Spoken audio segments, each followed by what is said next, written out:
සක්යාලුවනේ අපි අද බලමු රසට පරිප්පු කරියක් හදාගන්නේ කොහොමද කියලා. ඒකට ඕගොල්ලෝ මුලින්ම පරිප්පු ටිකක් අරගෙන සෝදලා ගන්න. මම මේ විදිහට පරිප්පු ටිකක් සෝදලා මේ විදිහට ගත්තා යාළුවනේ. දැන් මේකට ඕගොල්ලෝ උළුහාල් මේ වගේ හැන්දෙන් ටිකක් දාන්න. උළුහාල් 3-5 මේ විදිහට 3-5ක් මම දා ගන්නවා යාළුවනේ. රස වැඩි වෙන්න නම් අනිවාර්යයෙන්ම කහ දාන්න ඕනේ. ඕගොල්ලෝ මේ විදිහට කහ ටිකකුත් මේකට දාගන්න. ඊට පස්සේ ඕගොල්ලෝ මේකට මිරිස් කුඩු ටිකකුත් මේ විදිහට දාගන්න. මම මේ විදිහට දාගන්නම්. මේ ටික දාගත්තට පස්සේ ඕගොල්ලෝ මුලින්ම තාච්චියක් ලිපේ තියාගන්න. හරි යාළුවනේ දැන් ඕගොල්ලෝ මුලින්ම තාච්චියට තෙල් ටිකක් දාගන්න. මම මේ විදිහට තෙල් ටිකක් තාච්චියට දාගන්නම්. ඕගොල්ලෝ ගන්න පරිප්පු ප්‍රමාණය අනුව තෙල් දාන ප්‍රමාණය වෙනස් වෙනවා. ඒක නිසා ඕගොල්ලෝ පරිප්පු ප්‍රමාණයට අනුව තෙල් ටිකක් දාගන්න. හරි යාළුවනේ දැන් තෙල් හොඳට කර වුණාට පස්සේ මේකට අබ ටිකක් දාන්න.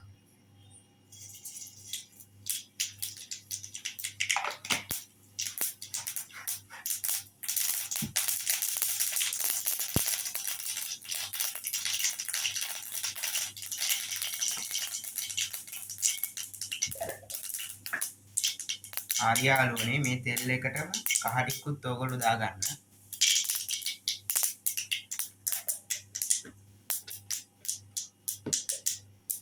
හරි දැන් ඊට පස්සේ මේක හොඳට කවලම් කරගන්න.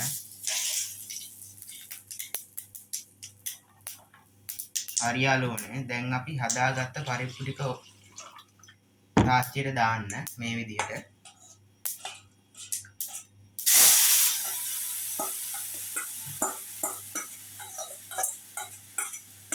දැන් මේක හොඳට කවලම් කරගන්න ඕනේ ඕගොල්ලෝ.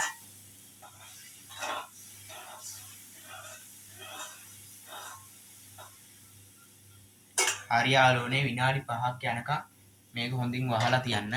විනාඩි 5කට පස්සේ අපි බලමු පරිප්පු එක කොහොමද කියලා.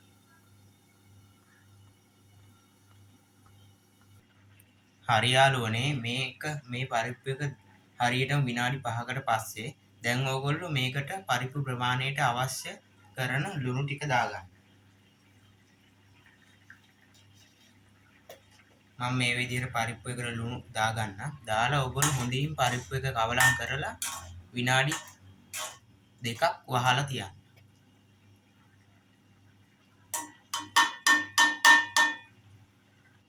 හරි යාළුවනේ දැන් මේ පරිප්පු එක හරියටම විනාඩි 2කට පස්සේ හොඳට තැම්බිලා තියෙනවා. හොඳ සුවඳකුත් තියෙනවා. තවත් මේ වගේ වීඩියෝ ඉස්සරහට අරන් එන්න ඕනේ නම් කමෙන්ට් කරන්න, ලයික් කරන්න, නොදන්න අයටත් බලන්න ෂෙයා කරන්න. අදට මේ වීඩියෝ එක මම මෙතනින් ඉවර කරනවා. ඕගොල්ලොන්ට බොහෝම ස්තුතියි.